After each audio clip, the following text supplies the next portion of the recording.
Greetings. Welcome to my weekend market recap 22nd May 2022. I am Sagar Nandi, retired IT professional, swing trading stocks using the Q systems and techniques that I develop. You may contact me using my email ID tradingprofitably@gmail.com.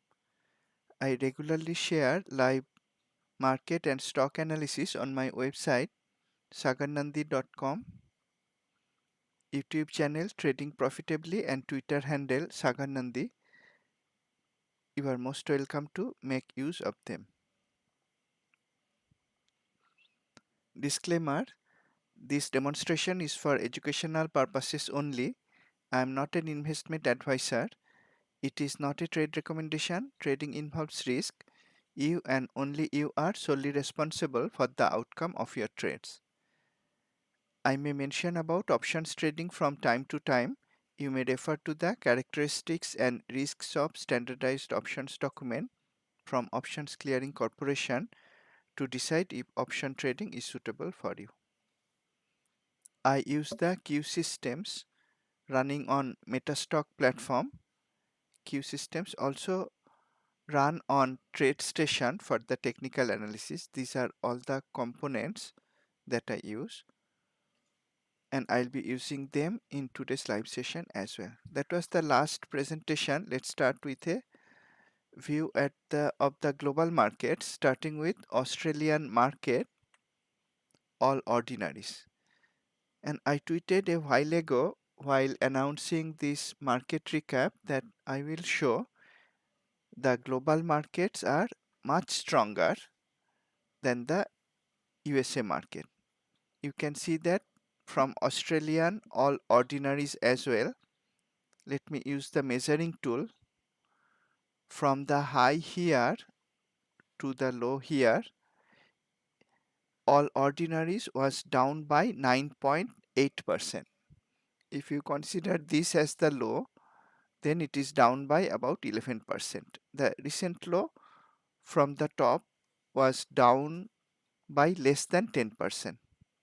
And you will see this pattern is true for many other global markets. Whereas later on you will see the USA market ETFs are down by much bigger percentages. Now looking at all ordinaries in the weekly chart, is it downtrending? No. It is bound by trendline resistance at the top, trendline support at the bottom. It is moving inside a range. Where is it in the range? It is closer to the lower edge than to the upper edge. In the daily chart, it came to the watermark support level, created a false downside breakout, went up somewhat, pulled back for one day, and then went up again. Friday's traffic light color, the bullish momentum used to color the candles, is green. If it can turn to cyan on Monday or early next week, that may give flow trend following long trade setup in multiple underlying stocks. Australian all ordinaries moving sideways and closer to the lower edge. Let's look at Japan's Topix index.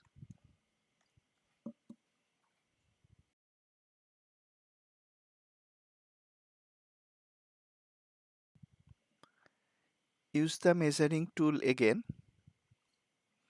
From the top to the bottom here, Topix is down by 17%, around 17%. Is it downtrending? No. In the weekly, it is inside a range. In the daily also, it is inside a range created by trendline resistance and support. Here it is near the middle of the range. That is a no trading area. So it's also range bound like Australian market, and we are not going to take any directional trade. What about China's CSI 300? This was relatively weaker among the global markets. If I measure again from the top to the bottom, it was down by 36%. And what happened after this large down move? Right at the bottom in the weekly chart, it displayed a headwind possible reversal signal. Then it stabilized for 3 weeks, and in this week it went up with a bullish momentum color in the weekly chart with a bull release signal as well. In the daily, it breached this watermark support, created a false downside breakout, tried to test the low here but didn't quite reach there, created a higher low, moved in very narrow range for a while, which created a trendline resistance, and on Friday it decisively broke out of the trendline resistance with very high activity while being at price extreme low. Looking at the weekly daily, both are looking bullish, and this Friday's breakout most likely resulted in multiple individual stocks breaking out in the China market. So on Friday, you could in fact take long positions in multiple Chinese stocks. Let's look at now the India market, Nifty 50 index.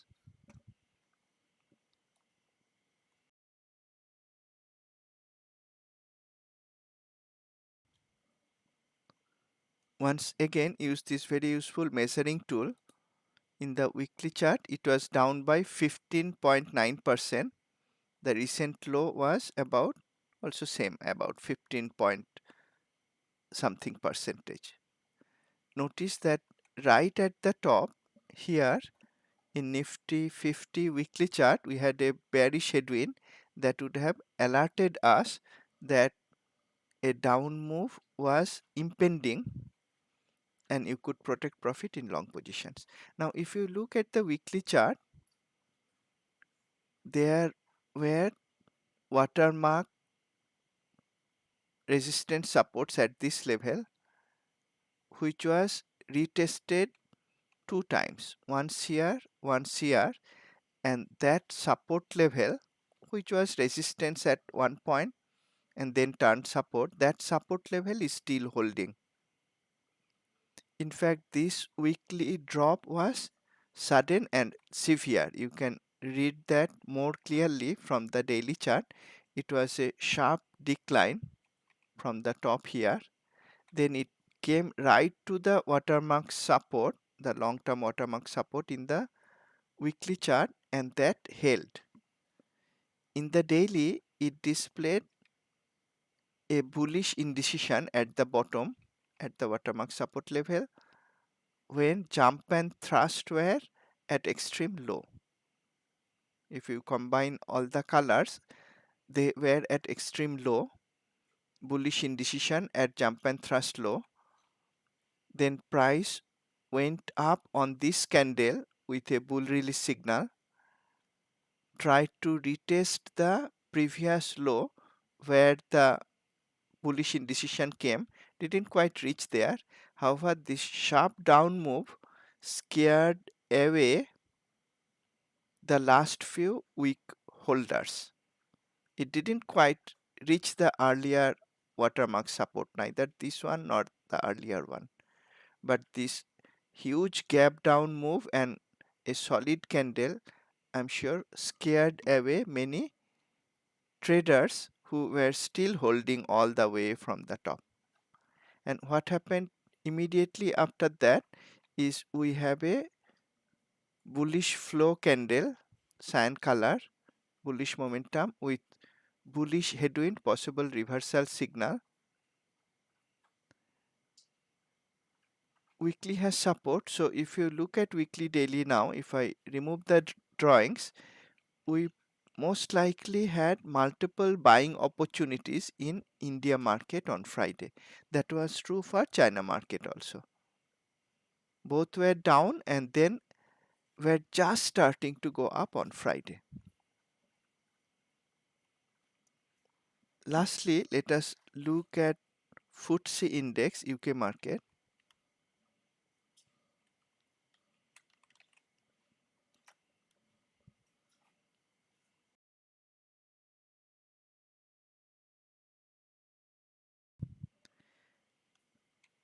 This is the strongest of the all, isn't it?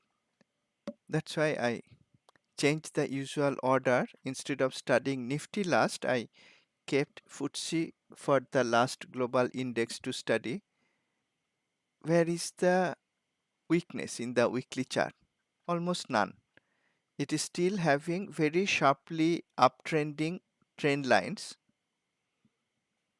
The resistance line is flat, not really downtrending. It is slightly downtrending, that's why it has a trend line resistance, but very close to being flat.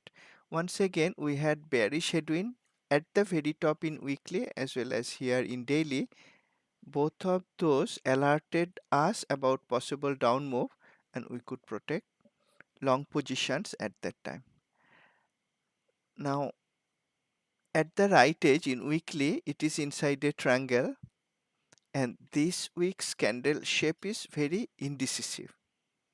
In the daily, now there are multiple trend line resistances, and the white direction line support is very close. Friday's candle shape is also indecisive. So both weekly and daily candles are indecisive, moving inside a range. We will not like to take any directional trade in Footsie. The safe approach will be probably to wait for a decisive breakout in either direction. Now, how much was the drop from the peak to the trough? If we use the measuring tool here, 11%. And if we look at the recent low, only, and I am using the word only 6.6%. That is very small decline compared to what we see in the USA market. Footsie is indeed the strongest of all the markets that we study regularly in the market recap. Now, if we want to look at the global market as a whole, then we have the Q Global Custom Index. Let me change the interval to, in fact, why don't I look at it using at a glance weekly daily.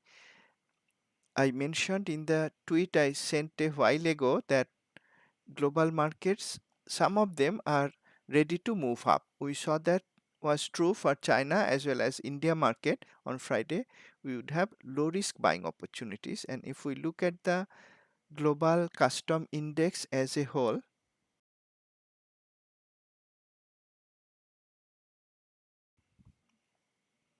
first thing we notice is the relative performance is sharply tilting up.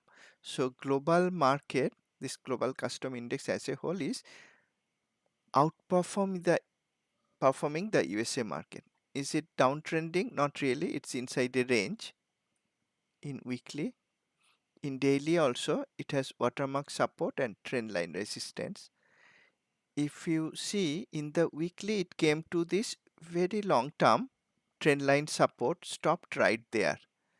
This week's color is still bearish, but it went up, and it went up with a bull release signal with above average volume. In the daily, it retested this watermark support, displayed the bull release signal, a series of bullish indecision. And remember, in the master classes I mentioned that when we have a single bullish indecision, we take note of it. When there are series of them in adjacent days, we take more notice of them. And right after those bullish indecisions at the low, which happened at watermark support and weekly trendline support, price went up somewhat. Similar to India market, there was a sharp decline in the global index on Thursday. Didn't really retest the watermark support, and on Friday it went up sharply with a bullish flow color. Here we have a trend line resistance nearby, so we are not going to buy the global index as of Friday's close. If we could buy it, We cannot buy it. It's a custom index. But global index will be bullish decisively if this trend line resistance is broken, maybe on Monday or next week. And all this is happening at price extreme low, or you may say price is just coming out of price extreme low. That will give us low risk buying opportunities in very strong fundamental stocks. And as we saw, again I'm repeating, in India and China market, those setups would have come on Friday itself. Okay, before closing, let's look at the peak to trough decline in global index, only 11.5%. Okay, now let's change to USA market. Let's start with QQQ.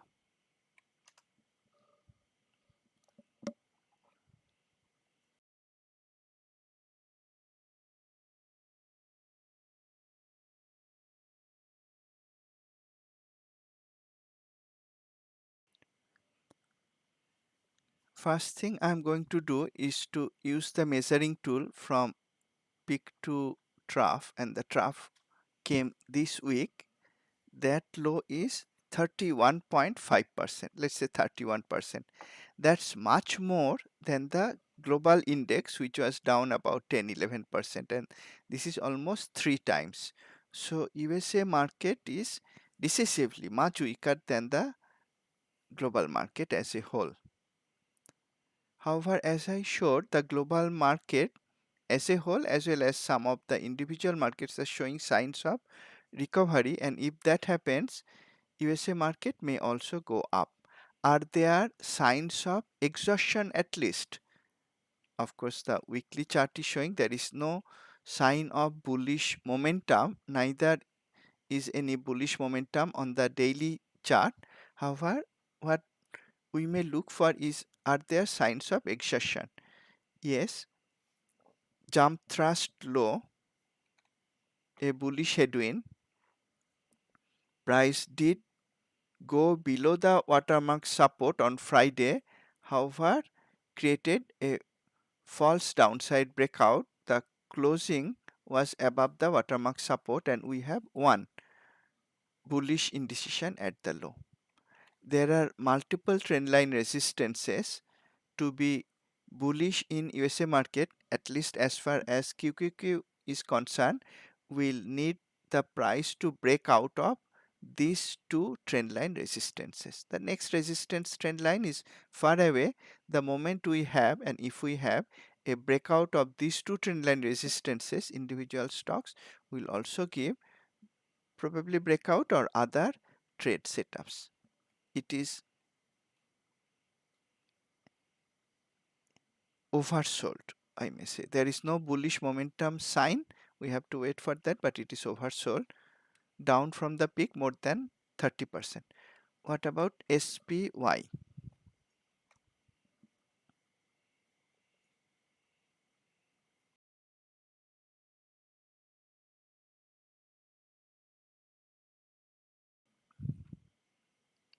Use the measuring tool again. From the peak to the trough, which came this week, it's down by about 21%. So SPY is doing better than QQQ. The large cap tech stocks are doing worse. There is no bullish momentum sign in weekly. Is there sign of exhaustion? Yes, again, jump thrust at low, and notice a big move down 3. Very bearish momentum that came on Wednesday at price extreme low, when price is also at jump thrust low.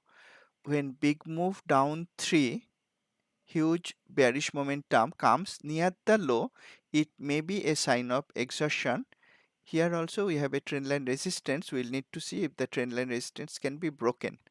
We did have a bullish headwind on Friday. It retested that watermark support created by the bullish headwind, created a bullish indecision at the low as well. So we have signs of exhaustion once again in SPY, but we'll need to see if it can break out of the trendline resistance. What about DIA?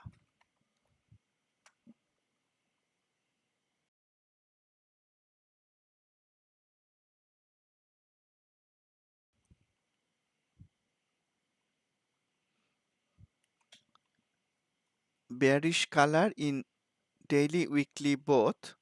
Signs of exhaustion, yes, jump thrust at lowest point, big move down 3, very bearish momentum on Wednesday at pendulum low, at jump and thrust low. That may be a sign of bearish exhaustion, but to be confirmed we'll need a breakout of the trend line resistance next week.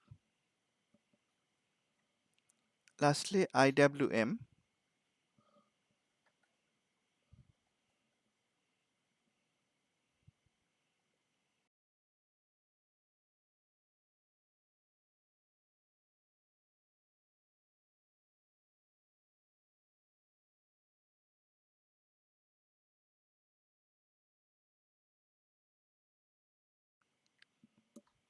Okay, let's use trade station for IWM. Metastock was slow.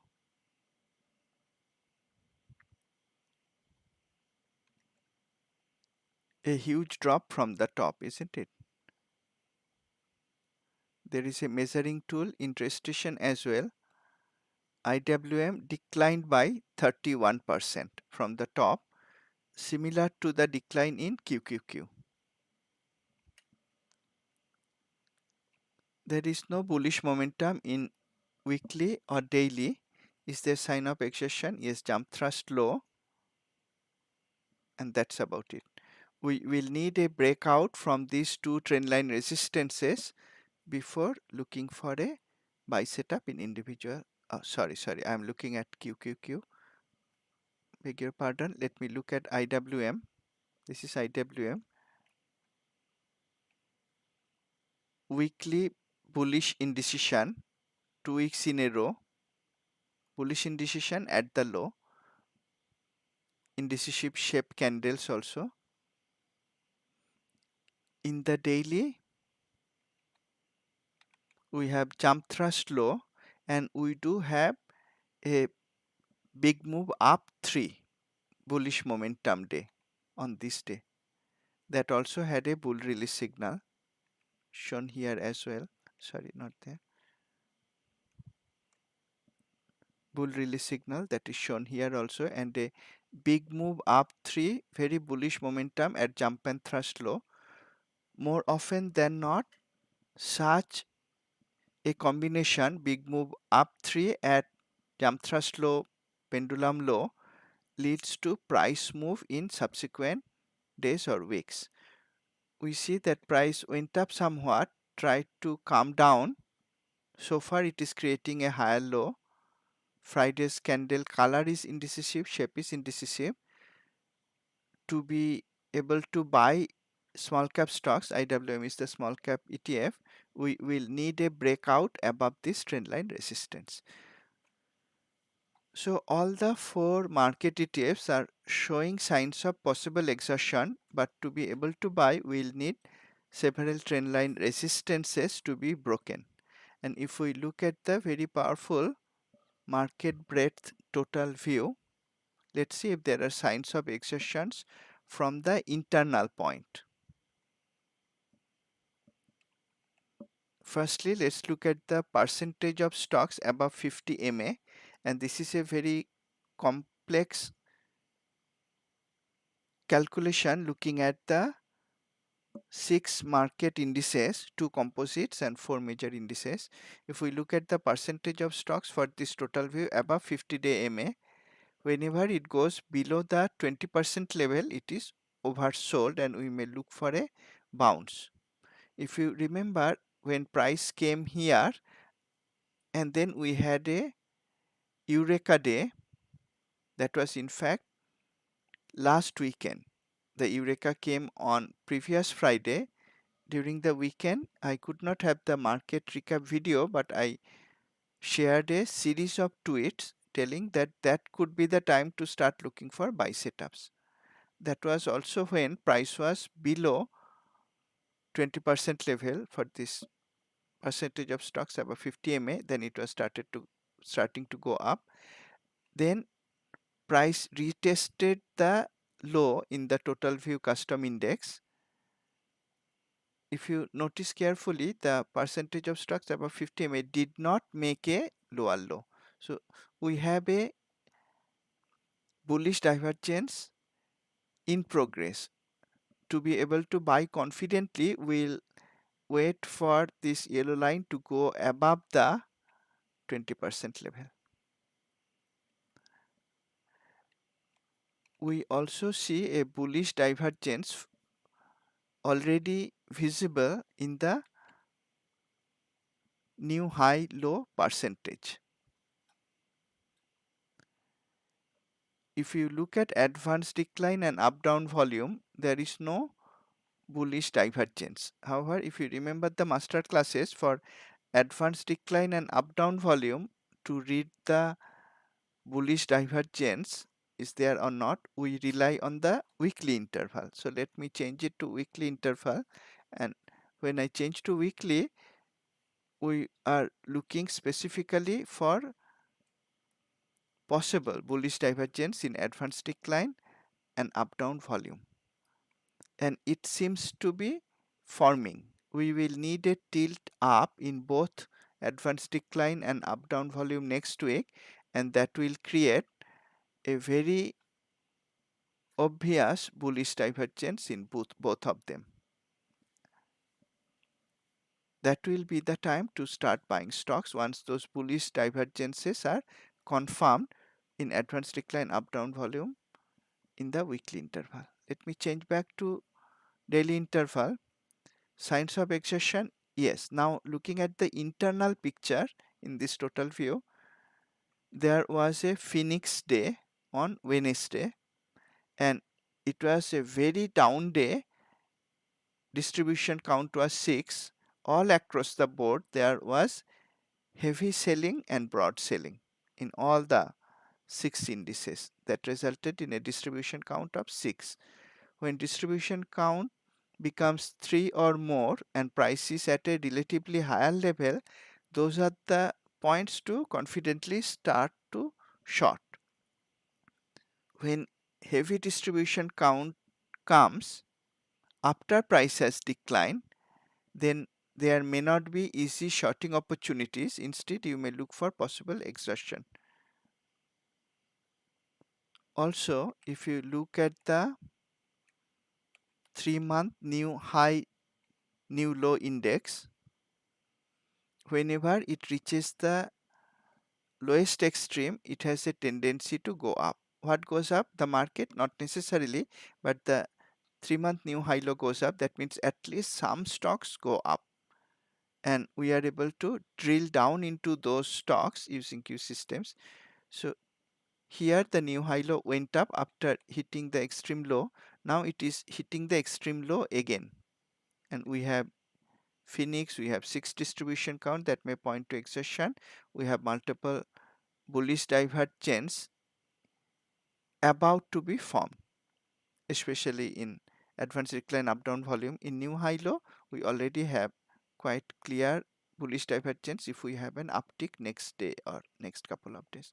So again, we have signs of exhaustion, possible exhaustion, but we'll need price to go up in total view to give us a buying signal. And if I want to look at this total view custom index using at a glance template,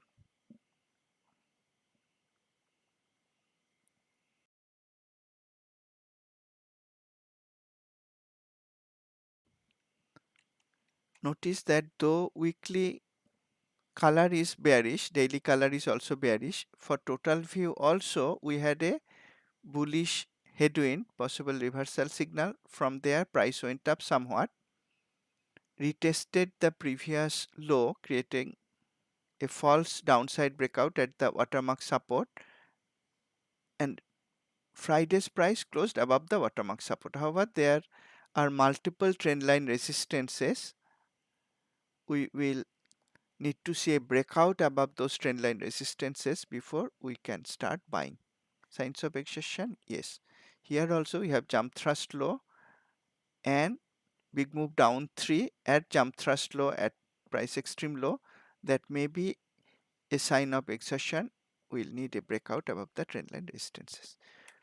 So we have a consistent picture both from market internals, market breadth total view, and also from market ETFs. Let's see if we can gather more information from other Q systems. Let's look at the very useful sector, industry, stock, advanced decline breadth from 1 month to 1 day. The leftmost column will show real-time data during market hours. Now markets are closed, so the leftmost column is showing same 1 day chart as the second column. So let's look at the 1 month to 1 day picture. 1 month and 10 days, the longer term, both intervals are very bearish in terms of advanced decline breadth.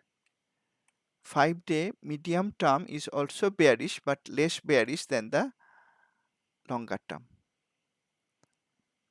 And if you look at 2 day and 1 day, that is still bearish but less bearish than 5 day also.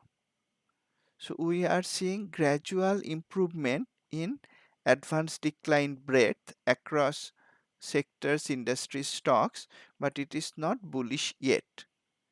If this picture turns bullish on Monday or Tuesday, that may give us low risk buying opportunities, and that may also coincide with a breakout from those trendline resistances we saw in market ETFs as well as total view. If we look at the bucket analysis, is there sign of exhaustion? Actually, no. The sign of exhaustion was there a few days ago, and from there market recovered somewhat, which may not be apparent from the market ETFs but is very apparent from this bucket analysis. The percentage of stocks in the lowest bucket is now only 6.6%. To be oversold, it will have to be about 30-40% or more, but it is not oversold at all. It was oversold a while ago. It has recovered, but it has not turned bullish, of course. That we can see from the pie chart here. 74% of stocks are still below the mid Bollinger Band. So it is bearish but not oversold. It was oversold some time ago. It has recovered since then. What about technical breadth? Let's look at that. The weekly picture, the balance between bulls and bears using all the Q signals and trade setups all across the board, all signals, trend continuation and trend reversal signals, all are bearish. However, there is some hope of bullish movement, that is the percentage of bullish headwinds in the weekly interval is now more than 1%. It's at 1.3%. That may lead to a reversal in multiple stocks. 1% is the threshold that we look at. It's more than 1%. So we may look for reversal trades in some of these stocks, if again the market details breakout of respective trendline resistances. Now if we look at the daily picture, Friday's picture, it's actually much better. It is in fact bullish in terms of all signals. 57% of all signals are bullish. Strength signals 80% bullish. Trend continuation 52%. Only reversals are more bearish than bullish. Overall, Friday's picture is actually bullish, but we always start with the market level. The market is telling us to be cautious, not buy unless those trendline resistances are broken in total view as well as individual market ETFs. But we may be getting ready using Q Finder to find some stocks that may give us low risk buying opportunities and that are also fundamentally strong stocks that are in stronger industries, and hopefully they have bullish seasonality as well.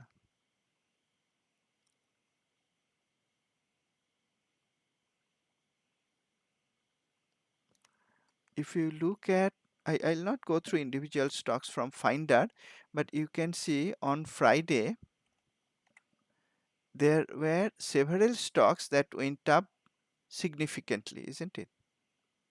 From 3% to 11% on the screen display. And if I click the setup button, the stocks that actually gave one or more trade setups. Some of them gave more than one setups here, two setups. They also went up by, let's look at this, up to 2% or more. That is also a large number. So we could start to look at some of the stocks. Some of them might have given buy setup on Friday. However, personally, I am waiting for the market to break out of the trendline resistances before I start buying again. In the Graduates Club live chat, I think more than a week ago, I mentioned that I am out of all positions in the USA market, both long and short, and that is still true. In USA, I'm not holding any position now. In USA market, probably all my trades are swing trades and I'm waiting for a breakout. Now, having said that, I did share a list of stocks with bullish and bearish seasonality in the month of June. We are coming near the close of May. So every month end or early every month, I look at the stocks with bullish seasonality and bearish seasonality. And I tweeted about that.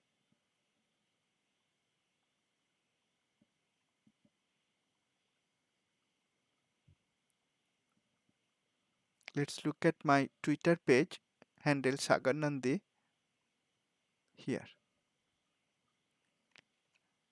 June is approaching. I ran Q season to find the liquid stocks with at least, firstly, liquid stocks only. That's what I focus on.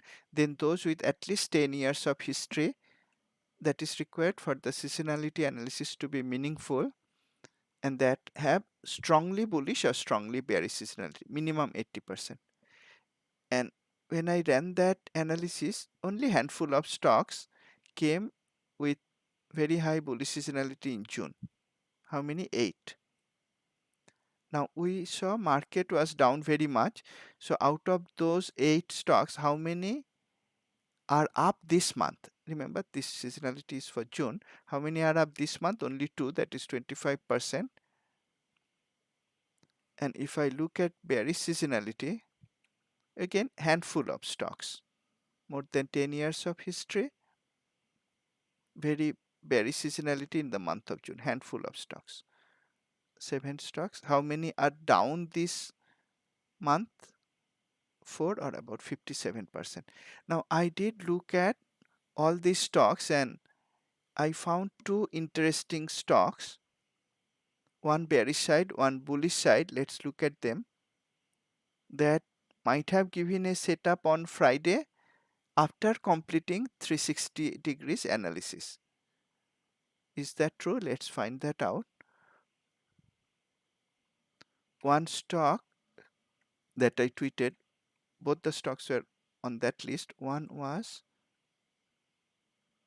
I wrote it down here, Zynga,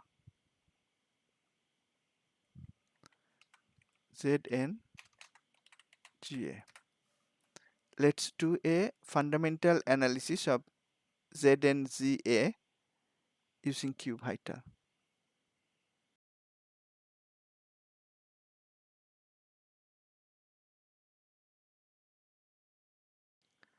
While it's retrieving the data, let's look at the stock using technicals. This is Zynga using at a glance template.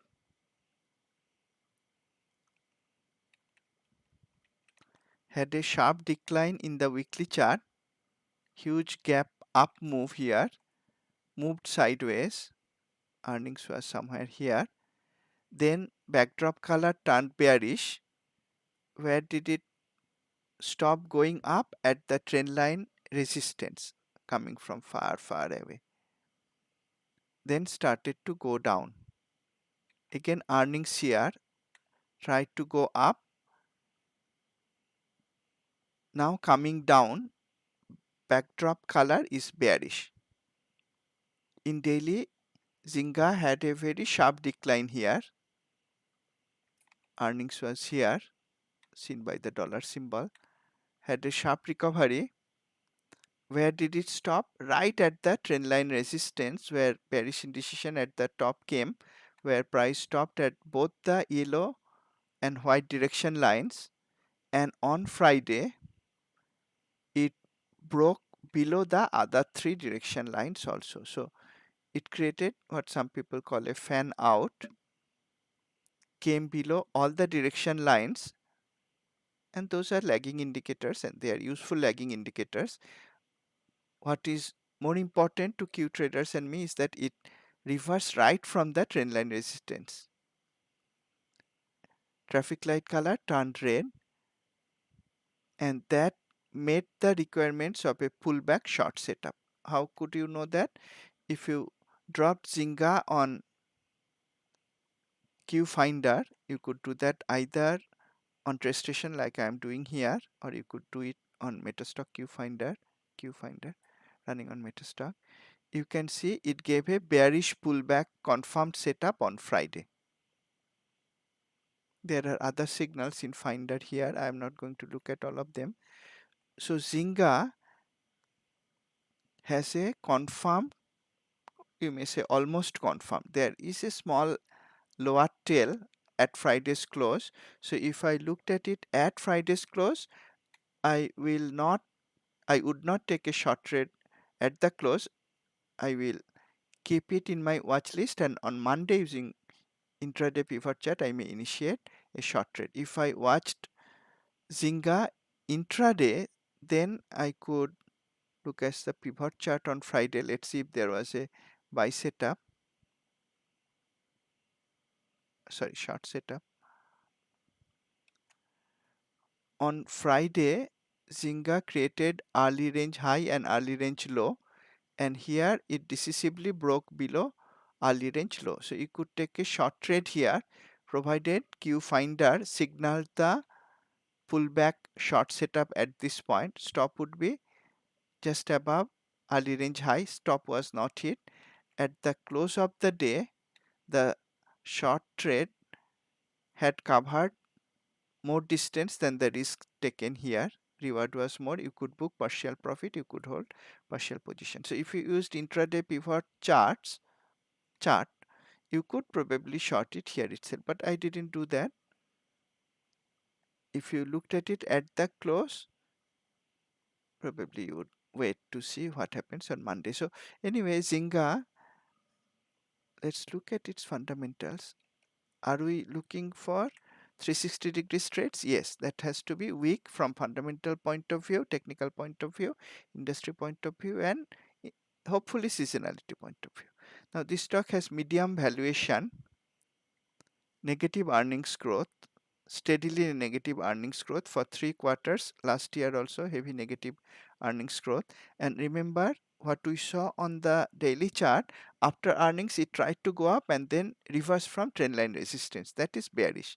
Funds are not accumulating. 54% of peer stocks are down. So in itself the industry, interactive home entertainment, is weak. Let's look at the industry scorecard using Q Edge. The industry scorecard, it was very strong a couple of days ago. For 5 days and 10 days very sharply deteriorated. So the industry scorecard in terms of score as well as in terms of deceleration is allowing us to short. If I go back to the fundamentals and carry out a seasonality analysis,